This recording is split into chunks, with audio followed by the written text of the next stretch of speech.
Hallelujah! Kaya napakaliwanag ang sabi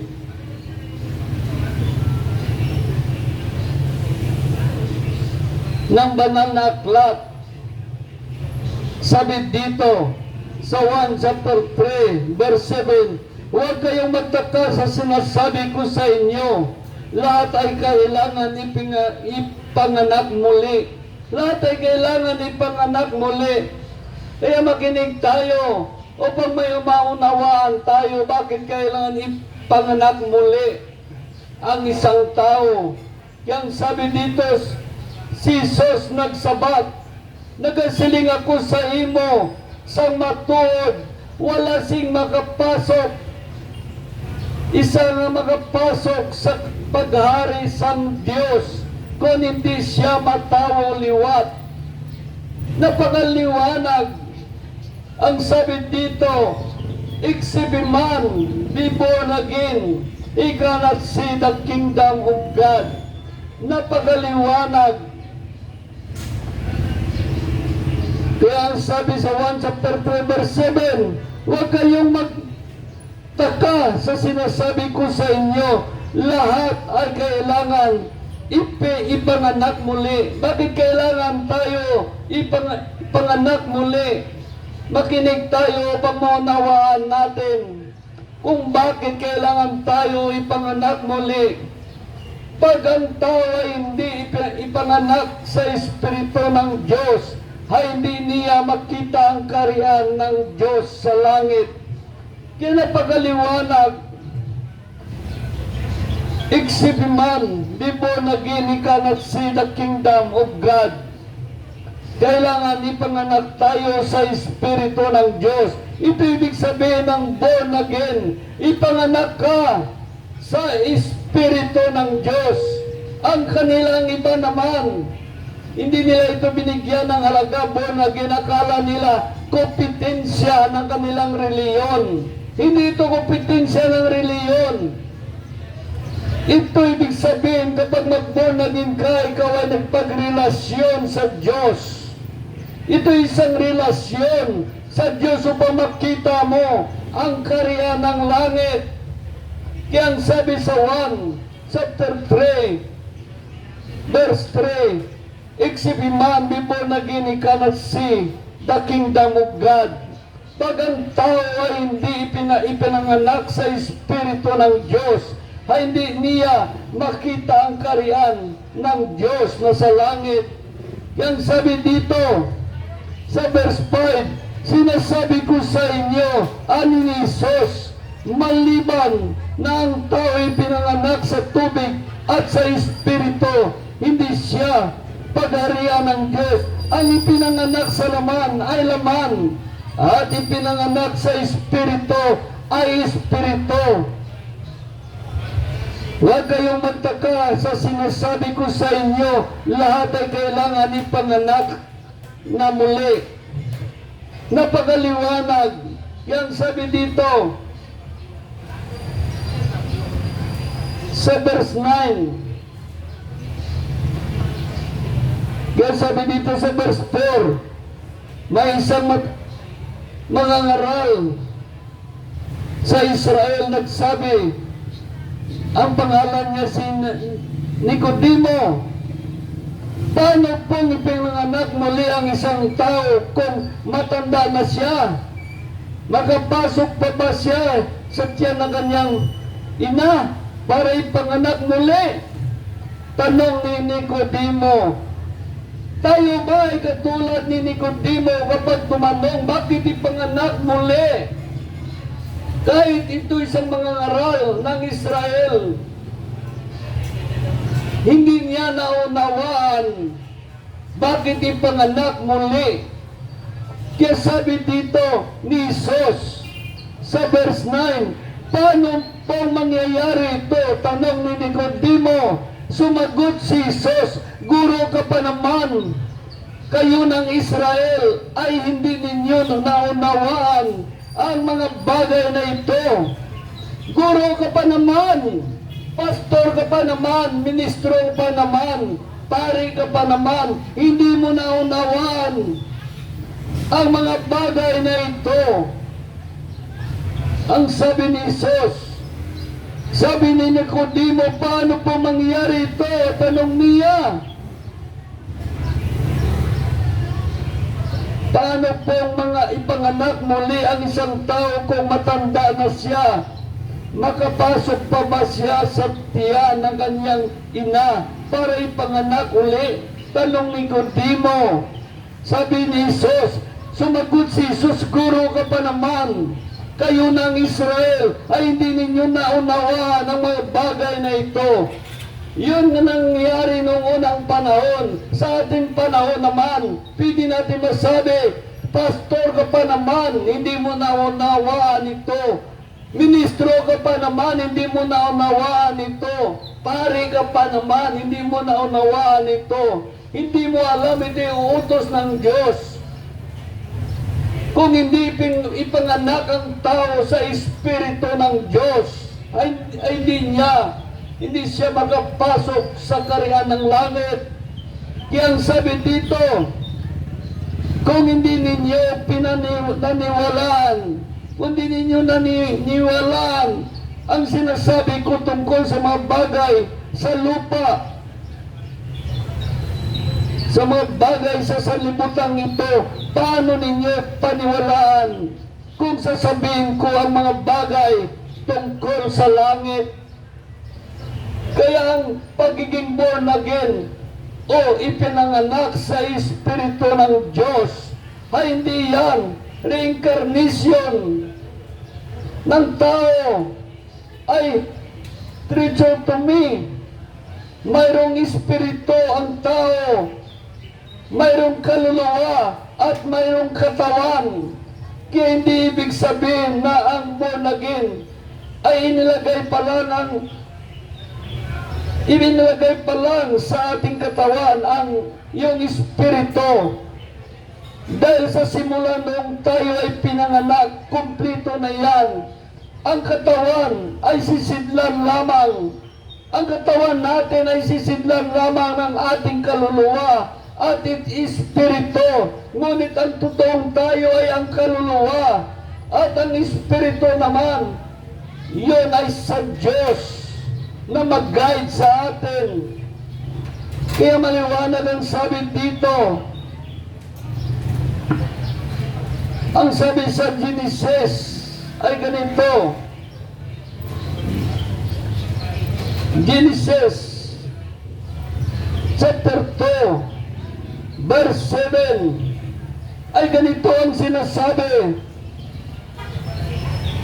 Nilikha ng Diyos ang tao mula sa alabok, hiningan sa ilong at nagkaroon ng buhay.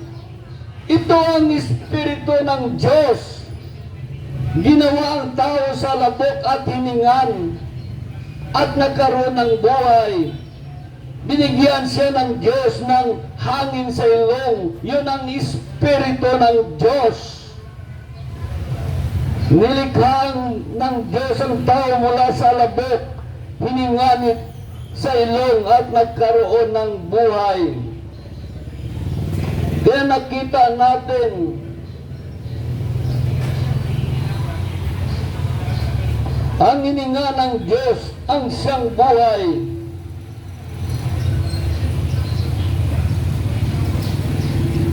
Ang siyang espiritu. At isang araw, babalik din ito sa lupa. Dahil sabi ng Biblia, galing sa alabok at babalik sa alabok ang ating katawan. Pag ito ay namatay, yan ang katawan natin. At ang kaluluwa naman natin, ito'y totoong tayo na pumasok sa ating katawan. Ito ang ating kaluluwa, yan ay nakaramdam. Nakakaramdam, yung nasasaktan, nahihirapan, nagagalak, naiinis, at lahat ng ating nararamdaman, yan ay ang ating kaluluwa. Tingnan mo ang isang patay kapag wala na ang kanyang kaluluwa. Hindi na yan makaramdam ang ating katawan dahil ito'y sisidlan lamang. Ito'y sisidlan lamang ng ating kaluluwa at espiritu. At ang ating espiritu, yan ay kumukonekta sa Diyos. At ating espiritong nakakaunawa sa mga nais ng Diyos, mga bagay ng Diyos, through the guidance of the Holy Spirit. Ngayon, ang tao ay mapahiwalay sa Diyos kung magkaroon ng kasalanan at pagsuway sa Diyos. Ito ay spiritual death mangyayari sa mga tao na sumusuway sa Diyos, gumagawa ng kasalanan. Kaya sabi sa Genesis ay ganito, Genesis chapter 2, verse 17, sinabi ng Diyos kay Adan at kay Eva, maliban sa bungang ng puno na nagbigay ng kaalaman tungkol sa mabuti at masama, huwag mong kakainin ang bungang iyon. Mamatay ka kapag kinain mo iyon. Si Eva ba namatay? At si Adan, hindi. Sinabihan sila na huwag kumain sila ng bunga ng punong iyon. Sila ay mamatay. Naliwanag ang sabi ng Diyos. Namatay ba si Adan at si Eva nang kumain sila sa sinasabi ng Diyos ng bungang iyon? Hindi. Hindi naman sila namatay physical, ngunit namatay sila spiritual. Ibig sabihin namatay sila spiritual. Ibig sabihin namatay ang kanilang espiritu. Namatay ang kanilang espiritu dahil sa kanilang pagsuway at paggawa ng kasalanan. Kaya ang sabi dito sa Episo chapter 2 verse 1, nung una mga patay kayo dahil sa inyong pagsuway at paggawa ng kasalanan. Nung una mga patay kayo, dahil sa inyong pagsuway at mga kasalanan. Napakaliwanag. Kaya kapag magawa tayo ng kasalanan, ang Espiritu ng Diyos ay umaalis sa kanila dahil sa kanilang pagsuway at paggawa ng kasalanan sa Diyos. Kaya ang tao ay nabubuhay sa ibabaw ng lupa.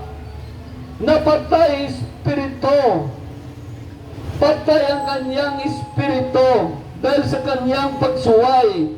Dahil ang sabi naman sa Santiago chapter 2 verse 26, patay ang katawan, hiwalay sa espiritu. Maliwanag ang sabi dito, patay ang katawan, hiwalay sa espiritu. Gayon din naman patay ang panampalataya, hiwalay sa gawa. Patay ang panampalataya na hiwalay sa gawa. Maraming mga tao ngayon nanampalataya sa Diyos, nanampalataya kay Kristo Jesus, ngunit gumagawa ng kasalanan, sumusuway sa Diyos. Kaya maliwanag, patay ang kanyang katawan, hiwalay sa espiritu, dahil ang kanyang espiritu ay lumayo sa kanya. Kaya maraming mga tao ngayon, mga patay spiritual. Wala na sa kanila ang espiritu ng Diyos dahil sa kanilang pagsuway at paggawa ng kasalanan. Kaya ang tao ay patay espiritu, ay hiwalay sa Diyos. Hindi nakakaunawa sa mga bagay ng Diyos. Sa salita ng Diyos, hindi siya nakakaunawa dahil ang kanyang espiritu ay patay. Marami ngayon mga tao, hindi nila naunawaan. Ang kanilang espiritu ay nagingalo. Ang kanilang espiritu ng lupaypay, ang kanilang espiritu ay patay dahil hindi na kumakain ng salita ng Diyos.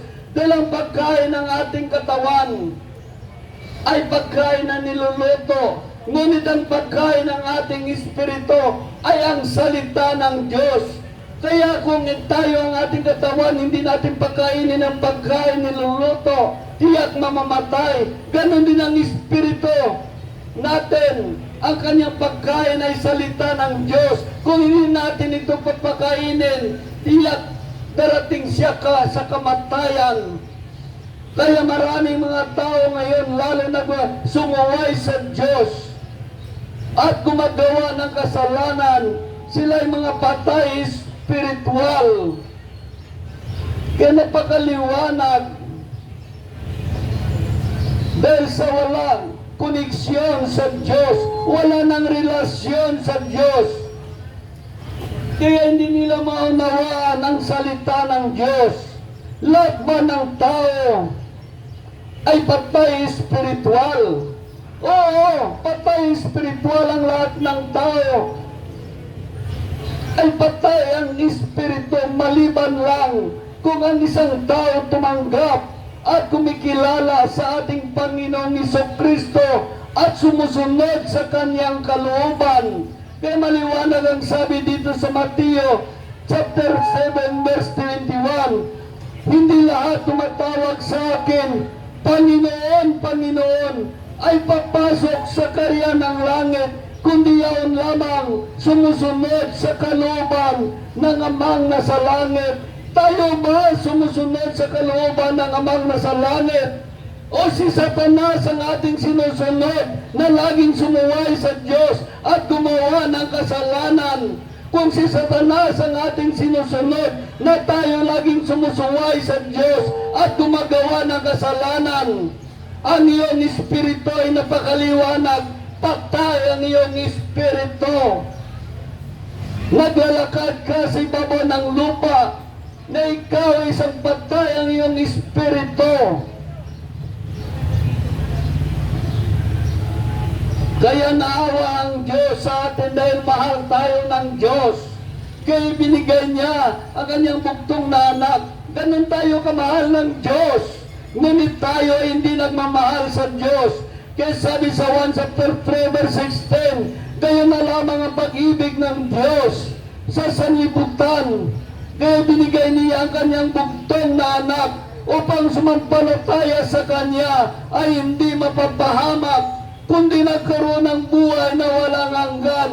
Ngunit hindi natin sinunod si Kristo Jesus, hindi natin sinunod ang Diyos na sundin ang kalooban ng Diyos. Ang sinunod natin ay si Satanas na laging gagawa ng kasalanan at sumuway sa Diyos. Tulad ni Adan at Eva, sila ay sumuway sa Diyos, sila ay sinumpa ng Diyos. Ganon din tayo, na tayo ay sumuway sa Diyos, tayo ay sumpa ng Diyos. Higit pa ba tayo kay Adan at kay Eva? Siya nilikha ng nilikha ng Diyos. Higit pa ba tayo kay Adan at kay Eva? Kaya nung si Adan at si Eva ay nagkasala sa Diyos, sila ay sumuway, nabuksan ang kamalayan ng tao na malaman nila ang good at evil. Kaya pumasok na sa sanlibutan ang kasalanan. Kaya pumasok sa sanlibutan ang kasalanan. Kaya ang sabi dito sa Roma chapter 5 verse 12, ay ganito ang sinasabi sa Roma chapter 5 verse 12, ang kasalanan ay pumasok sa sanlibutan sa pamagitan ng isang tao, at ang kamatayan ay sa pamagitan ng kasalanan niya. Dahil dito lumaganap ang kamatayan sa lahat ng tao, sapagkat ang lahat ay nagkakasala. Alam ninyo, kung si Adan si Eva hindi sila nagkasala, sana wala tayong kamatayan. Dahil si Adan at si Eva nagkasala, namatay ang kanilang espiritual. Ganun rin tayo, namatay ang ating mga espiritu dahil sa paggawa ng kasalanan at pagsuway sa Diyos. May minana na tayo kay Adan at kay Eva. Tayo ay mga patay spiritual. Kaya maraming mga tao do ngayon, hindi nila naunawaan ito.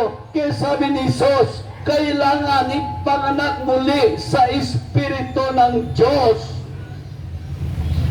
Yun ang sabi. Bakit kailangan na ipanganak muli? Dahil ang mga tao ay patay spiritual. Dahil ang sabi dito sa Roma, chapter 3, verse 23, sapagkat ang lahat ay nagkakasala at wala sino mang karapat-dapat sa paningin ng Diyos. Walang karapat-dapat sa paningin ng Diyos. Ang lahat ay nagkakasala. Ang sabi sa Roma, chapter 3, verse 10 to 12, walang matuwid, wala kahit isa. Walang nakakaunawa, walang humahanap sa Diyos. Kayo ba humahanap sa Diyos? Kayo ba nanawaan ninyo ang mga pahayag ng Diyos? O kaya kayo ay nagagalit, nilait-lait lamang ninyo na itinapon na daw tayo lamang? Kaya maliwanag ang sabi ng Diyos, walang matuwid.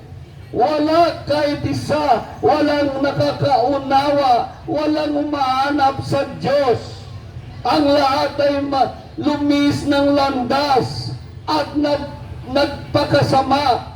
Walang gumagawa ng mabuti, wala kahit isa, sabi ng Diyos. Marunong pa ba kayo sa Diyos? Sabi ng Diyos, walang mabuti, wala kahit isa.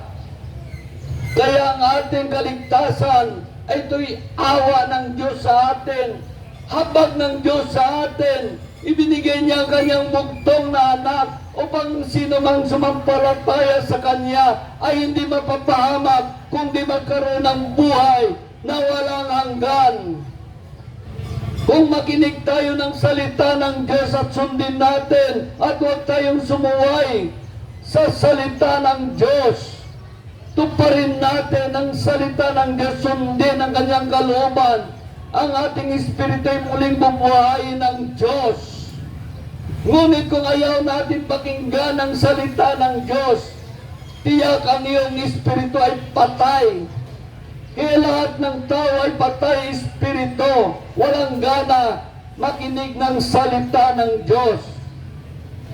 Ngunit ang mga tao na nasarapan makinig ng salita ng Diyos, ibig sabihin, ang inyong espiritu ay buhay. Dahil nasasarapan kayo makinig ng salita ng Diyos, ito'y pagkain ng inyong espiritu. Ang inyong espiritu ay kumakain ng salita ng Diyos. Kaya nagkaroon sila ng signal sa Diyos. Unti-unti sila lumakas at muling nabuhay. Kaya napakaliwanag ang sabi dito ng Diyos. Kaya lahat ng tao ay patay espiritu, laging gumagawa ng kasalanan sa Diyos. Kailangan ipanganak muli. Ang espiritu ng Diyos sa isang tao. Kailangan ipanganak muli dahil patay ang ating espiritu. Muling bubuhayin ni Kristo Jesus. Dahil ang sabi dito sa 1 chapter 3 verse 7, huwag kayong magtaka sa sinasabi ko sa inyo, lahat ay kailangan ipanganak muli.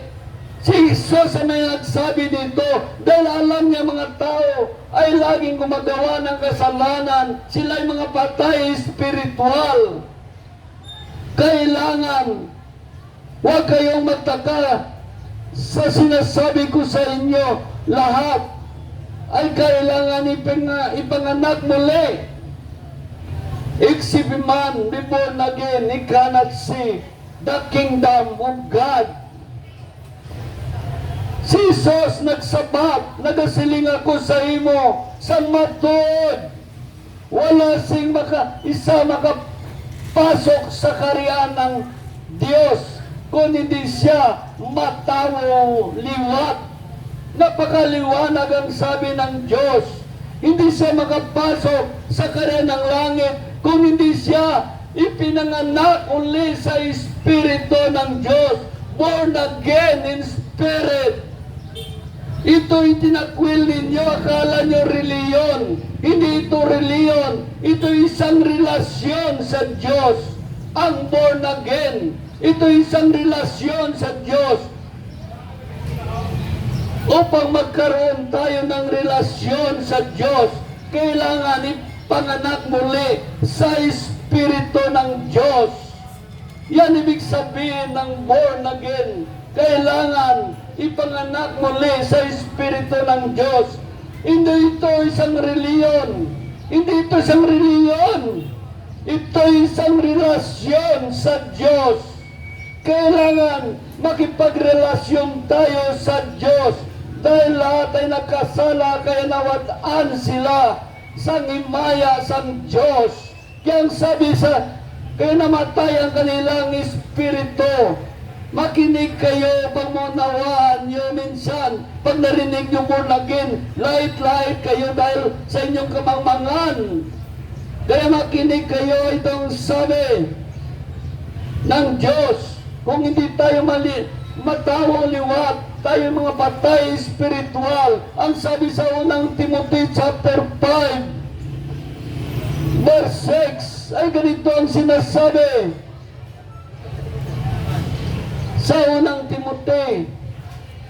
Napakaliwanag ang sabi niya dito sa unang Timothy chapter 5 verse 6. Ngunit ang babaeng balo na nabubuhay sa kalayawan ay maituturing ng patay. Napakaliwanag ang babaeng balo na bubuhay sa kalayawan ay ituturing patay. Patay spiritual. Ang Diyos na ito nagpahayag sa atin, huwag tayo magmarunong sa Diyos. Dahil ang sabi naman sa Episo, Ilang sa dalawa kamay na. okay. Balik lang. Hallelujah. Yan napakaliwanag ang sabi ng Diyos. Napakaliwanag ang sabi niya. Kaya ang sabi dito sa Episo chapter 2 verse 1 to 3, nung una mga patay kayo dahil sa inyong pagsuway at mga kasalanan. Sabi sa verse 2, sinusunod ninyo noon ang masamang takbo ng sanlibutan ito at napailalim kayo sa prinsipi ng kasamaan na si Satanas, ang espiritong nag-aari sa mga taong suwael. Ang sabi sa verse 3, dahil dati tayo'y kabilang sa mga ito, namumuhay ayon sa pita ng laman at sinusunod ang masamang hilig ng katawan at pag-iisip, at sa ating likas na kalagayan, kabilang tayo sa mga taong kinapuputan ng Diyos. Napakaliwanag ang sabi sa Episo. Kaya buhay pa ang tao, ngunit patay ang espiritu. Dahil sa paggawa ng kasalanan, patay spiritually. Makita mo ng lakad ang tao sa ibabaw ng lupa. Parang zombie, walking dead. Nakita natin, maraming mga tao naglalakad sa ibabaw ng lupa. Hindi nila alam, sila ay mga espiritual na zombie. Naglalakad ang kanilang katawan kasama ng kanilang espiritu, ngunit wala sa kanila ang espiritu ng Diyos. Kaya sila ay patay ang espiritu, parang zombie naglalakad sa ibabaw ng lupa, naglalakad ang katawan at kaluluwa, ngunit patay ang espiritu, walking dead, parang zombie. Yan ang ating kalagayan ngayon. Yan ang kalagayan ng mga tao, sila'y patay spiritual. Kaya ang sabi dito sa Ephesians chapter 2 verse 2, sinunod ninyo noon ang masamang takbo ng sanlibutan ito napailalim kayo sa prinsipi ng kasamaan, ang Espiritong naghari sa mga taong suwael. Yan ang una mga patay. Tayo, espiritual. Patay kayo dahil sa inyong pagsuway at mga kasalanan. Napakaliwanag. Mga patay tayo dahil sa ating mga kasalanan. Naglalakad tayo sa ibabaw ng lupa. Ang ating katawan na nandoon na sa loob ng katawan natin ang ating kaluluwa na totoong tayo. Ngunit ang Espiritu ng Diyos ay wala na sa atin. Kaya tawag-tawag tayo sa Diyos. Hindi pinapakinggan ng Diyos ang ating mga panalangin. Ang nakikinig sa atin ay si Satanas. Dahil pag may ari na tayo ni Satanas. Kaya ang Espiritu ng Diyos ay umalis sa atin dahil sa ating paggawa ng mga kasalanan at pagsuway sa Diyos. Kaya ang sabi ni Propeta Isaiah chapter 59 verse 2, ngunit ang sala mo ay naging dahilan kaya di marinig ang dalangin mo. Ang sala mo ang naging dahilan. Ang sala mo ang naging dahilan sa paglayo natin sa Diyos. Ang ating kasalanan ang naging dahilan, naging pader, naging adlang ng tao at sa Diyos ang kasalanan. Kaya hindi marinig ng Diyos ang panalangin natin. At yun ang dahilan ng paglayo natin sa Diyos. Ang ating kasalanan. Kaya tayo ay mga patay espiritual, naglalakad sa ibabaw ng lupa. Patay ang espiritu. Parang zombie. Kung napanoodin yung pelikula na zombie, ganon tayo. Ganon na ganon. Ang pagsuway ay isang mabigat na kasalanan sa Diyos. Ang pagsuway ay isang mabigat na kasalanan sa Diyos. Dahil ang sabi dito sa unang Samuel, ay ganito ang sinasabi sa unang Samuel, chapter 15, verse 22. Ito si Samuel, siya ay pinatayo ng Diyos na bilang hari ng bayan ng Israel. Pinatayo siya ng Diyos. Kayo ba pinatayo ng Diyos? Kayo ba mga pastor pinatayo ng Diyos? Kayo ba mga ministro pinatayo ng Diyos? Kayo ba mga pare pinatayo ng Diyos? Makinig kayo.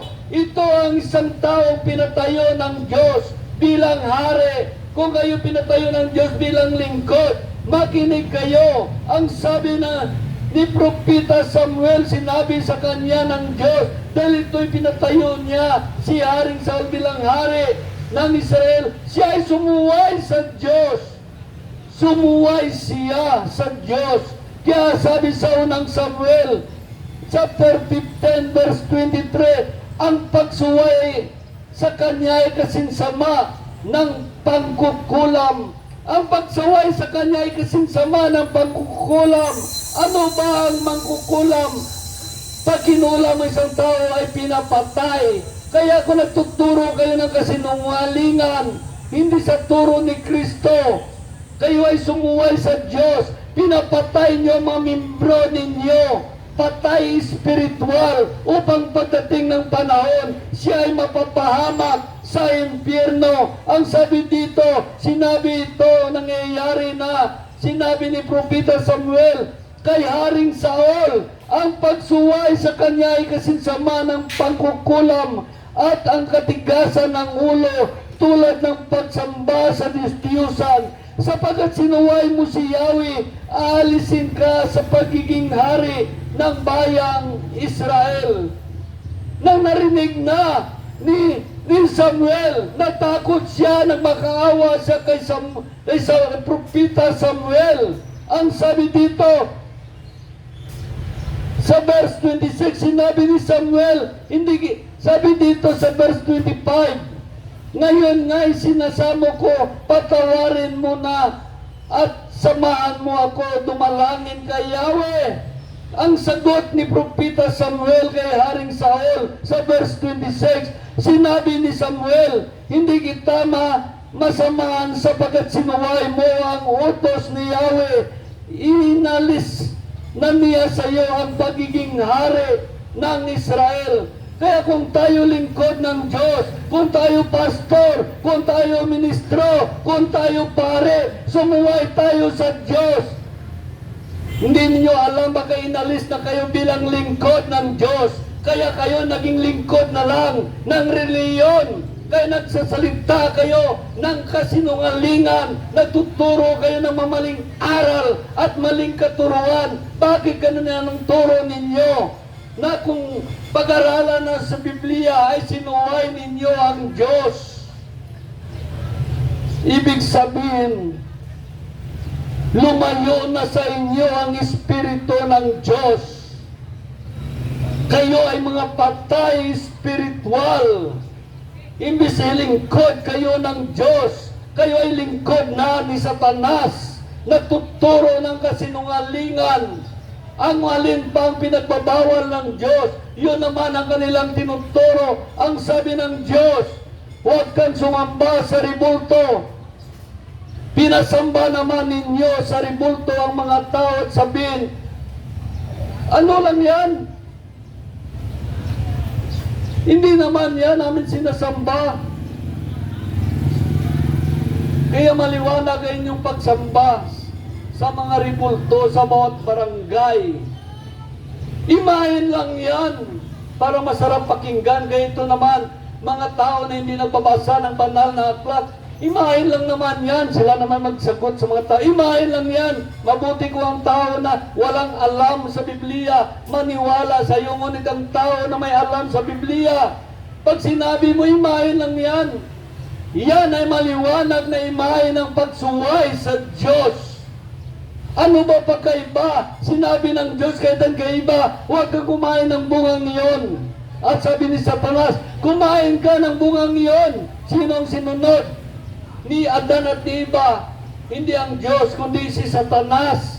Ganun rin. Sabi ng Diyos, huwag kang magsimba sa ribulto. Sabi naman, tagapagturo ng kasinungalingan, tagapagturo ng kadiliman, sambahin mo. Imahin lang yan. Kaya maliwanag, ito isang imahe ng pagsuway. Kaya nakita natin ganyan ang nangyayari kay Haring Saul. Dahil sabi dito, ang pagsuway sa kanya ay kasinsama ng pagkukulam at kang katigasan ng ulo tulad ng pagsamba sa Diyos-Diyosan. Pagkat sinuway mo si Yahweh, alisin ka sa pagiging hari ng Israel. Kaya ang sabi naman ni Haring Saul, natakot siya. Sabi niya, ngayon ngay, sisama mo ako, patawarin mo muna at samahan mo akong dumalangin kay Yahweh. Ang sabi dito sa verse 26, sinabi ni Samuel, hindi kita masamahan sapagkat sinuway mo ang utos ni Yahweh. Ialis ka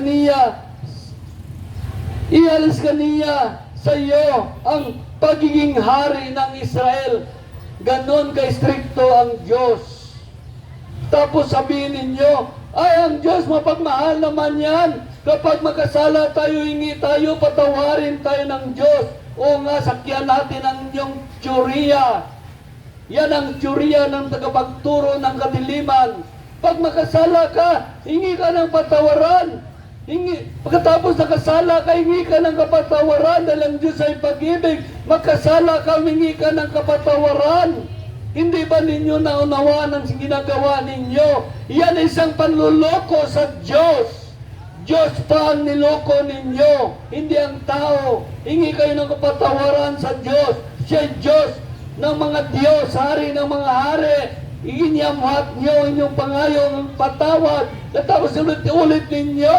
Kaya Diyos pa inyong niloko. Subukan ninyo sa mga mayor, sa mga congressman, sa presidente. Nagkasala kayo sa kanila. Hingi kayo ng kapatawaran. At ulitin ninyo. Tapos hingi ulit ng kapatawaran. Ulitin ninyo sa palagay ninyo. Patawarin kayo. higit ang Diyos na siya'y hukom, siya'y matuwid na nang mahatol sa mga tao.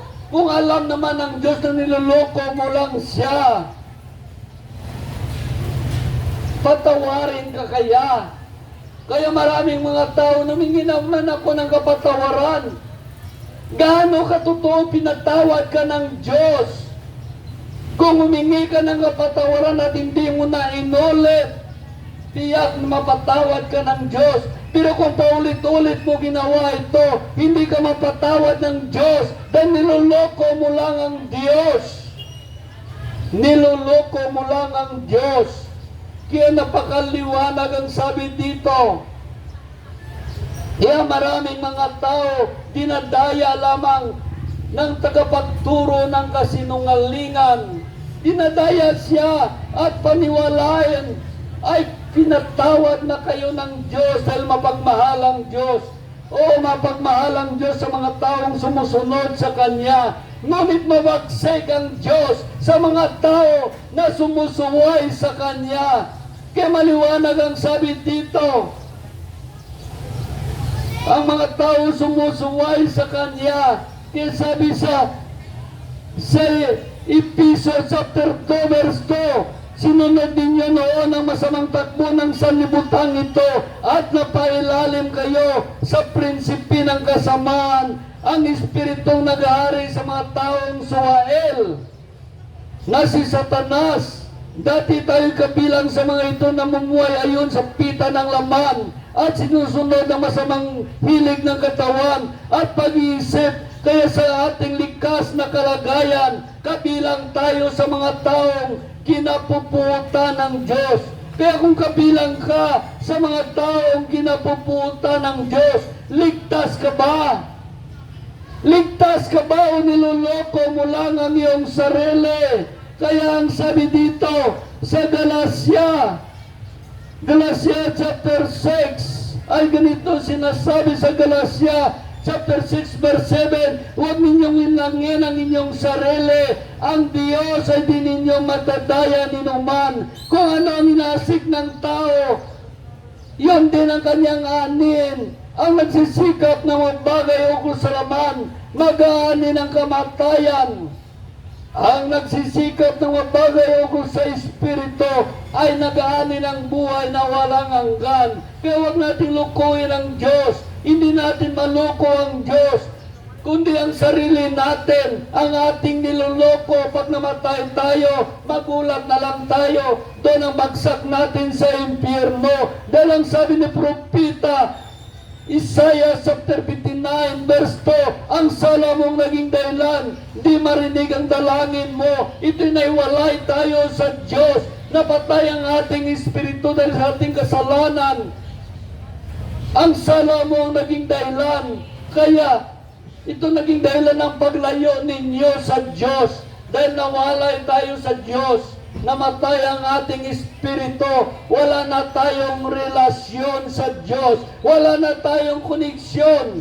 Yan ang pagsuway ay isang mabigat na kasalanan sa Diyos. Hindi ninyo nalalaman kailan huwag kayong sumuway sa Diyos, huwag kayong gumawa ng kasalanan sa Diyos. Dahil ang sabi sa Ephesians chapter 2 ay ganito, verse 5 to 6, dahil binuhay niya kay Kristo kahit nung tayo mga patay dahil sa ating pagsuway, naligtas nga kayo dahil sa kanyang kagandahang loob. Dahil sa ating pagpag-isa kay Kristo Jesus, tayo ay muling binuhay kasama niya. Kaya napakaliwanag kapag tayo mga patay espiritual, gumawa tayo ng kasalanan, mga patay tayo espiritual, kaya binuhay tayo ni Kristo dahil sa ating pagkipag-isa sa Kanya. Naging kaisa tayo ni Kristo, naging kaisang kaisipan, na kaisang diwa, na kaisang ugali ni Kristo, tulad ni Kristo na sumusunod sa Diyos. Kaya ito ating tularan si Kristo Jesus. Kaya ang sabi sa 1, at sabi sa ikalawang Korinto chapter 5, verse 17, kaya ang sino man nakipag-isa kay Kristo ay isa ng bagong nilalang. Wala nang dating pagkatao, siya ay bago na. Kaya kailangan natin magpag-isa kay Kristo upang maging bagong nilalang tayo. Maraming mga tao kay Kristo naman kami, ngunit patuloy gumagawa ng kasalanan. Dahil ang sabi dito, kaya ang sino man nagpag-isa kay Kristo ay isa ng bagong nilalang. Wala nang dating pagkatao, siya ay bago na. Dating makasalanan, ngayon hindi na. Dating panainom, ngayon hindi na. Dating babaero, ngayon hindi na. Ngayon mahilig, mga babae na mahilig sa lalaki, ngayon hindi na. Isa na siyang bagong nilalang. Kanya ng bagong nilalang. Hindi ba ninyo gusto ang asawa nyo maging bagong nilalang? Dati mahilig sa lalaki, ngayon hindi na.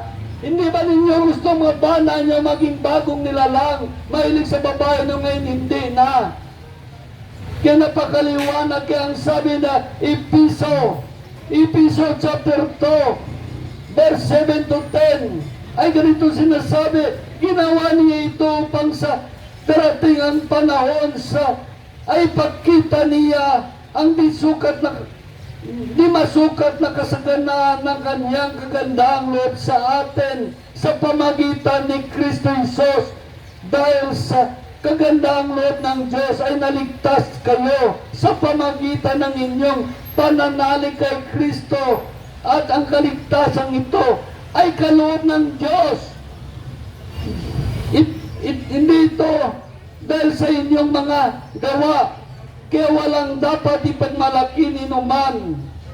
Dahil kanyang nilalang nilikha sa pamagitan ng Kristo Jesus upang iukol natin ang ating buhay sa paggawa ng mabuti na pagkaliwanag. Kaya ang sabi dito, sa ikalawang Korinto ay ganito naman. Ikalawang Korinto chapter 5. Ikalawang Korinto chapter 5 verse 15 ay ganito ang sinasabi ng Diyos.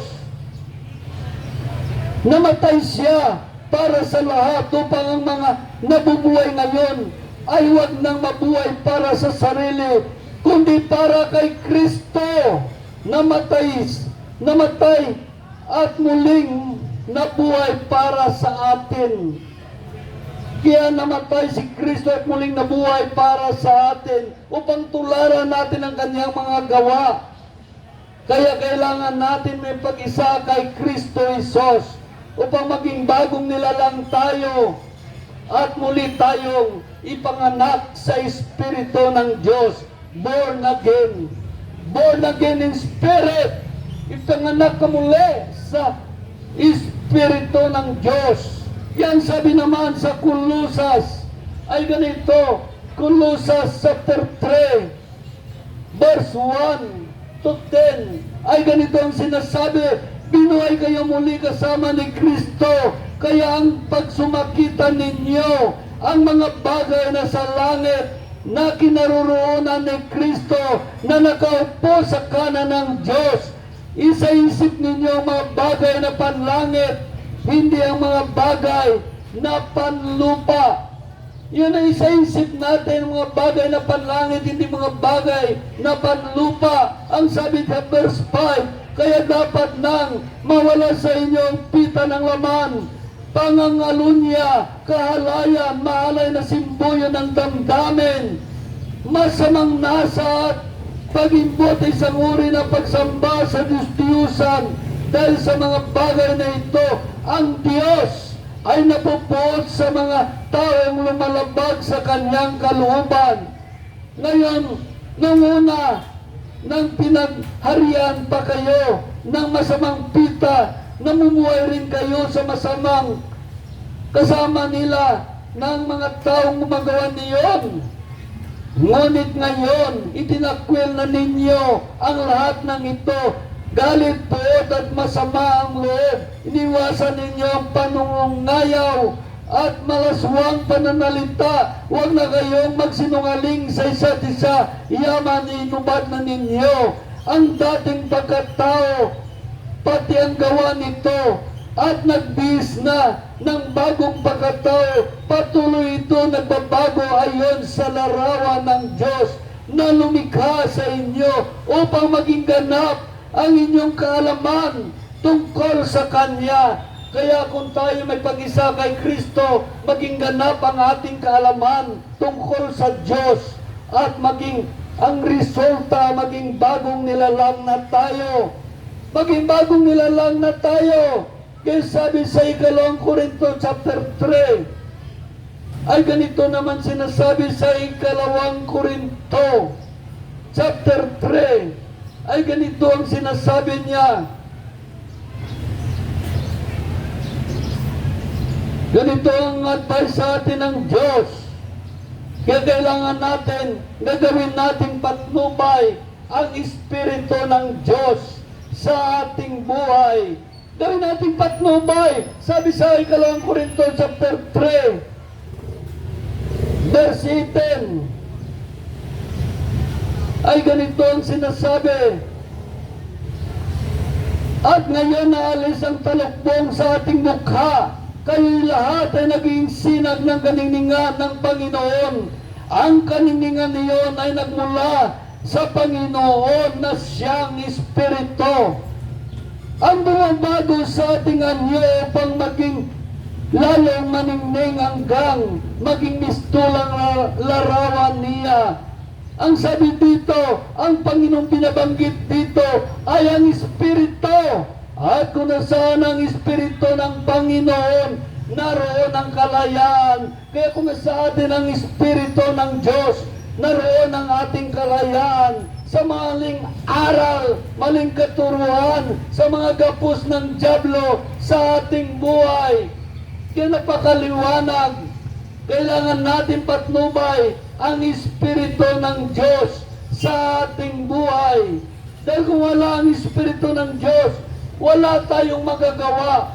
Tayo naglalakad sa ibabaw ng lupa, napatay ang Espiritu. Kaya ang sabi dito sa 1 chapter 3, verse 7, huwag kayong magtaka sa sinasabi ko sa inyo, lahat ay kailangan ipanganak muli.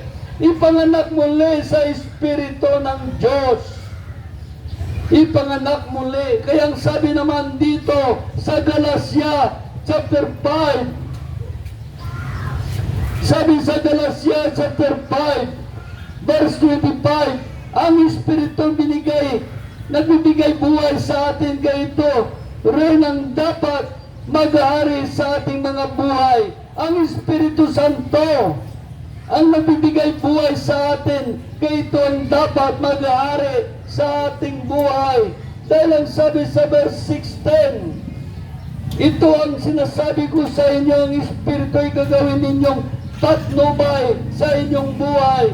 Kung ang Espiritu ng Diyos ay ginawa nating patnubay sa ating buhay, ano ngayon mangyayari sa atin pag namatay tayo kung nasa atin ang Espiritu ng Diyos na ating patnubay? Ang sabi sa Roma chapter 8 verse 11, kung nanaan sa inyo ang Espiritu ng Diyos na siya muling bumuhay kay Kristo Jesus, ang Diyos din iyan ang magbibigay buhay sa inyong mga katawang namamatay sa pamagitan ng kanyang Espiritu na naan sa inyo. Kaya kailangan ipanganak muli sa Espiritu ng Diyos. Ang lahat na tao kailangan ang ipanganak muli, hindi ang mga born again lang. Lahat na tao, sabi ni Kristo, dapat may panganak sa Espiritu ng Diyos. Kaya ang sabi sa 1 chapter 3 verse 7, huwag kayong magtaka sa sinasabi ko sa inyo, lahat kailangan ipanganak muli sa Espiritu ng Diyos. Marami nagsabi, ayaw ko mag-born again. Ayaw mo ipanganak ang Espiritu ng Diyos sa iyong buhay. Kaya ikaw ay parang sumbi naglalakad sa ibabaw ng lupa. Buhay ang katawan at naroon ang iyong kaluluwa sa iyong katawan, ngunit ang iyong espiritu ay patay. Kaya kapag namatay ka, tiyak ang iyong kalaglagan. Kaya ang sabi dito, Kung nasa atin ang Espiritu ng Diyos, kung namatay man tayo, muli tayong bubuhayin ng Espiritu na nanahan sa atin. At kung nasa atin ang Espiritu ng Diyos, tayo ay babaguhin niya. Ang ating masamang espiritu ay palayasin at palitan ng Espiritu ng Diyos. Ang ating pusong masuwayin ay papalitan ng Diyos, ay gagawin niyang masunurin. Dahil sinabi ito ng Diyos kay Propeta Ezekiel chapter 36 verse 26, bibigyan ko kayo ng bagong puso, bagong espiritu. Ang masuwayin ninyong puso ay gagawin kong masunurin. Ang sabi sa verse 27, bibigyan ko kayo ng aking espiritu upang makalakad kayo ayon sa aking mga tuntunin at masunod ninyo mabuti ang aking mga utos. Kaya maraming mga tao hindi sumusunod sa tuntunin ng Diyos, sa mga aral ng Diyos, dahil ang kanilang espiritu ay patay. Ngunit kung ang ating espiritu ay muling binuhay ng Diyos, magkaroon na ng signal sa harapan ng Diyos, magkaroon ng signal sa Diyos, at masunod na natin ang Diyos. Kung pinalitan ng Diyos ang ating masuwayin na puso at pinalitan na masunurin na puso ang ating espiritu na masuwayin, papalitan ng masunurin na espiritu ng Diyos. Kaya natawag born again. Born again in spirit. Nilight-light inyong word na born again, hindi nyo alam, akala nyo reliyon, hindi. Yan ang nais ng Diyos, na kailangang lahat ay ipanganak muli sa Espiritu ng Diyos. Born again in spirit. Makinig kayo, marami tayo ipaliwanag dito para maunawaan nyo. Ang sabi dito, if a man be born again, he cannot see the kingdom of God. Kaya ang sabi dito sa 1 chapter 3 ay ganito. 1 chapter 3 verse 6 to 7. Ang ganito sinasabi, ang pinanganak sa laman ay laman, ang ipinanganak sa espiritu ay espiritu. Huwag kayong magtaka sa sinasabi ko sa inyo, lahat kailangan ipanganak muli. Dahil kung pinanganak tayo sa Espiritu ng Diyos, tayo lahat ay kay Kristo Jesus. Napakaliwanag. Kaya ang sabi naman sa verse 12, kung hindi ninyo pinaniwalaan ang sinasabi ko tungkol sa mga bagay sa sanlibutan ito, paano na ninyo paniwalaan kung ang sasabihin ko tungkol sa mga bagay sa langit? Napakaliwanag. Paano natin mapaniwalaan ang bagay sa langit kung hindi natin pinaniwalaan ang mga bagay tungkol sa Espiritu? Kaya ang sabi dito sa Ephesians chapter 2 verse 5, kayo'y binuhay niya kay Kristo dahil noong tayo mga patay dahil sa ating pagsuway, niligtas na nga kayo dahil sa kanyang kagandahang loob. Totoo yan, iniligtas tayo sa kanyang kagandahang loob. Ngunit ang mga tao inabuso. Imbes na niligtas na sila ni Kristo, pinanas ng kanilang mga kasalanan, muli sila gumawa ng kasalanan at pagsuway sa Diyos. Kaya nangyari sa kanila, sila ay mga patay, uli espiritual. Dahil sa kanilang pagsuway at paggawa ng kasalanan, ngayon alam na ninyo ang totoong kaligtasan. Ang kaligtasan ay buhat kay Kristo. Sinasabi niya, born again, kailangan ipanganak ka muli sa Espiritu ng Diyos. Ayaw mong ipanganak ka muli sa Espiritu ng Diyos.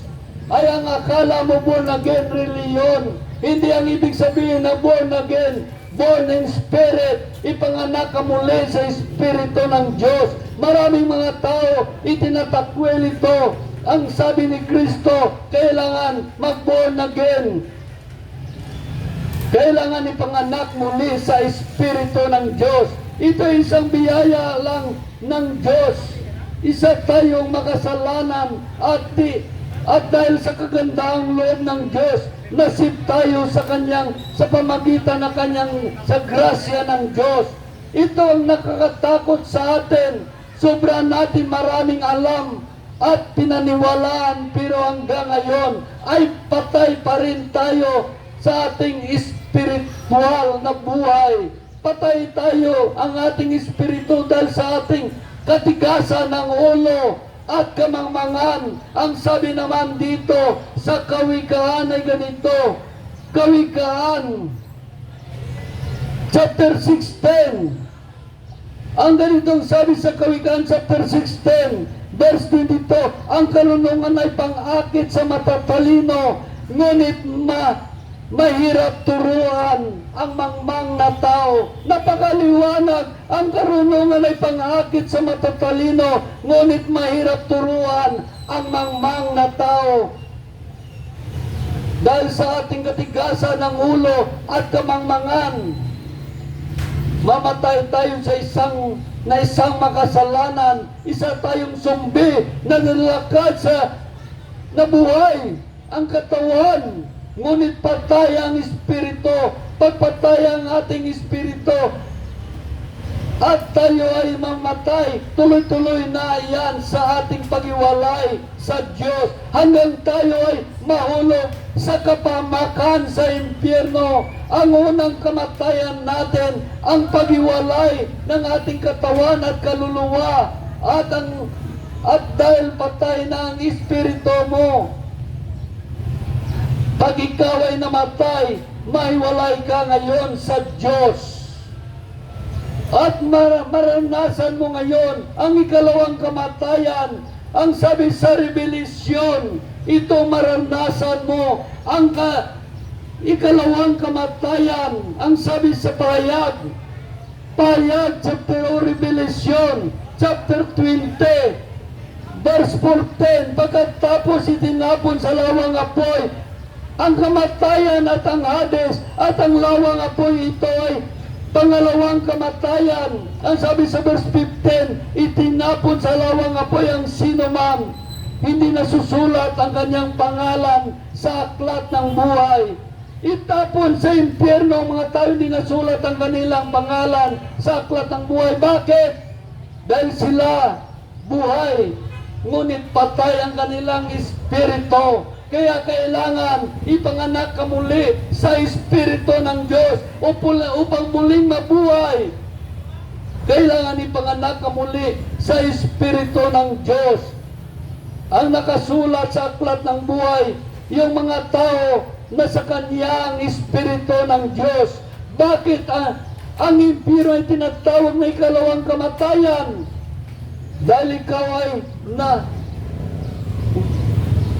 Bakit ang impyerno tinatawag na ikalawang kamatayan? Dahil ikaw ay wala na katapusan ang pagparusa mo. At walang katapusan paghiwalay mo sa Diyos. Yan ang kahulugan ng ikalawang kamatayan. Ang paghiwalay mo sa Diyos ay isang bisis lang ipinanganak, ngunit 2 bisis siya patayin. 2 bisis siya mamatay. Maranasan ng 2 bisis, 1 bisis lang pinanganak ang kanyang katawan, ngunit maranasan niyang 2 kamatayan. Ngunit ang 2 bisis ipinanganak sa laman, ipinanganak sa Espiritu ng Diyos. Pag siya ay namatay, 1 bisis lang siya mamamatay. 1 bisis na niya maranasan ang kamatayan. Yung physical death, ipanganak ka sa laman, ngunit pinanak ka sa Espiritu ng Diyos, mabubuhay ka magpakailanman. Wala na ang kamatayan sa iyo. Ika'y walang kamatayan. Pagkatapos ng unang kamatayan, eternal life. kung ikaw may Espiritu ng Diyos, may eternal life ka sa langit. Ngunit kung wala sa iyo ang Espiritu ng Diyos, may eternal life ka sa impyerno. Ito ang buhay na walang hanggan.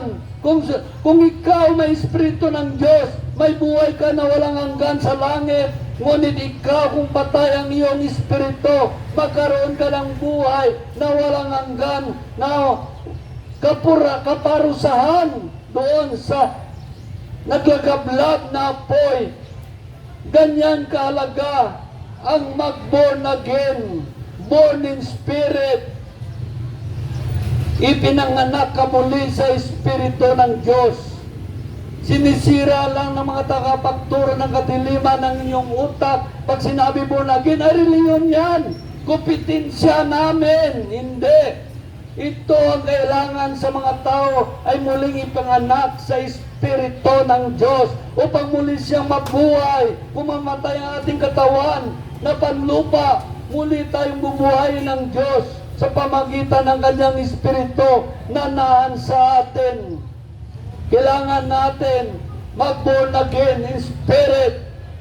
Panganak muli sa Espiritu ng Diyos. Kaya ang mga iyang sabi ni Jesus sa 1 chapter 7 ay ganito, sinasabi ni Jesus sa 1 chapter 3 verse 7, huwag kayong magtaka sa sinasabi ko sa inyo. Huwag kayong magtaka. Hindi ito reliyon. Ito isang relasyon sa Diyos. Lahat ay kailangan ipanganak muli. Lahat kailangan ipanganak muli sa Espiritu ng Diyos. Dahil ang sabi sa 1 chapter 3 verse 3, if man be born again, he cannot see the kingdom of God. Hindi mo makikita ang karya ng Diyos kung hindi ka pinanganak sa Espiritu ng Diyos. Ito ang totoong pagkilala sa Diyos. May relasyon ka sa Diyos. Ipinanganak ka muli sa Espiritu ng Diyos. Ito ang totoong kaligtasan. Sana may napulot kayong aral. Ito ang turo ni Kristo. Hindi reliyon, kundi relasyon sa Diyos. Kayo ba may relasyon sa Diyos o kay Satanas? Kung sumusunod tayo sa kalooban ng Diyos, may relasyon nga kayo sa Diyos. Hindi lahat tumatawag Panginoon, Panginoon, makapasok sa kare ng langit, kundi yaon lamang sumusunod sa kalooban ng Amang nasa langit. Ngunit kung gumagawa tayo ng kasalanan at sumusuway sa Diyos, may relasyon tayo kay Satanas. Napakaliwanag. Kaya ang sabi dito sa Episo chapter 4 verse 20, hindi ganyan natutunan ninyo kay Kristo kung talagang pinakinggan ninyo ang aral niya at tuturuan kayo ng katotohanan na kay Jesus. Iwanan ninyo ang dating pamumuhay, umarin na ninyo ang dating pagkatao, nagpapahamak dahil sa masamang pita, magbago kayo ng diwa at pag-iisip. At ang dapat makita sa inyong bagong pagkatao na nilikha na kalarawan ng Diyos, kalarawan ng kanyang katwiran at kabanalan. Ang sabi sa verse 17, sa ngalan ng Panginoong itong sinasabi ko, kinikit, huwag na kayong mamuhay gaya ng mga makasalanan. Walang kabuluhan ang kanilang iniisip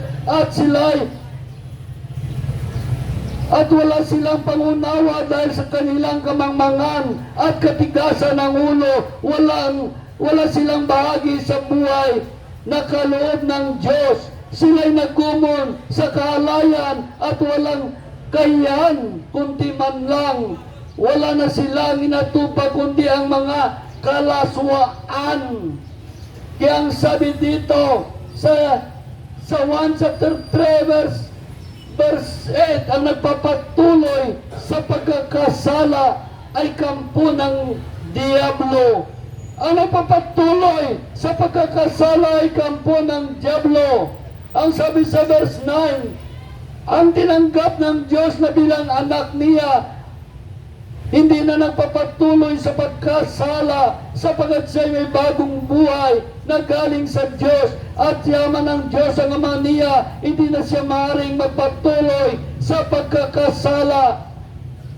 Dito natin makilala kung sino ang anak ng Diablo, kung sino ang anak ng Diyos. Ito lang aking mensahe, isang paalala sa inyo.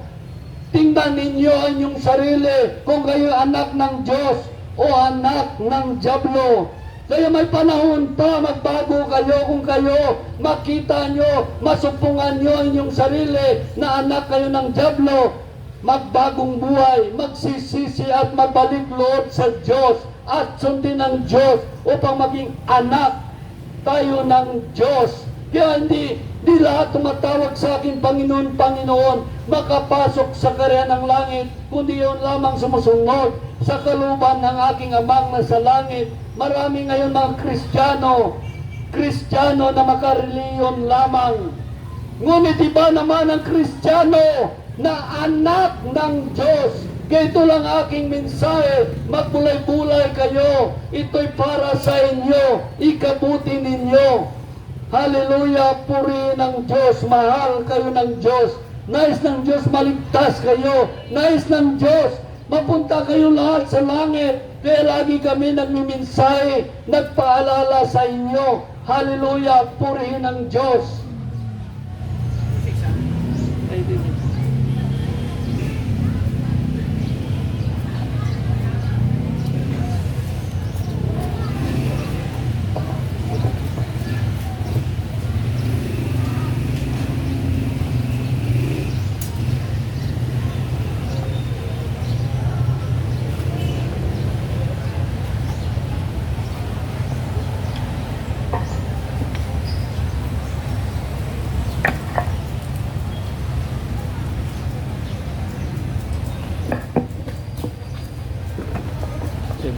Dahil ba Francisar? Dahil ba tanong na ito no Francisar? Gawa na eh. Gawa ka.